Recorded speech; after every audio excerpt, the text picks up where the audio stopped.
Here's another example of factoring a trinomial with a leading coefficient that is not prime.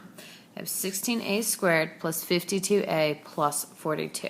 Now looking at this leading coefficient, 16 is a pretty big number. So the first thing we're going to want to do is see if I can factor something out. From 16, 52, and 42, all three of those numbers are divisible by 2. So I'm going to pull out a 2. That's 16a squared, which is going to go down to 8a squared. My 52a is going to go down to 26a, and my 42 is going to go down to 21. Now that I've got it factored down like that, I'm still going to fill in my first, last, and middle, but know that in the final answer, I'm going to have that 2 out in front. Okay, so my first term is the 8a squared, my last term is 21, and my middle term is 26a. Multiplying across, 8a squared times 21 gives me 168a squared. Now I'm looking for those two numbers that multiply to give me 168 and add to give me 26.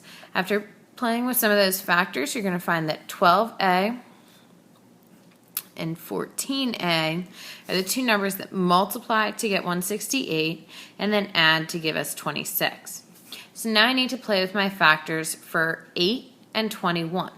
Well, 21 only has two factors besides 21 and 1. It's 7 and 3. Well, 7 can multiply to give me that 14, and then 3 can multiply to give me that 12. Now I can play with those factors for 8, which there's a couple different groups that we can have. Well, 3 times what gives me that 12a? This needs to be 4a. And then something times 7 gives me 14a, and that will give me 2a. So you can kind of go in any order here. You can either do that middle column or that first column first, and that will then help you with the other column. Okay, so 2a times 4a gives me 8a squared. So because of that, I can circle my diagonals, and I'm going to have 4a plus 7 and 2a plus 3. Don't forget that 2 that you'd factored out from the beginning and bring that down as well.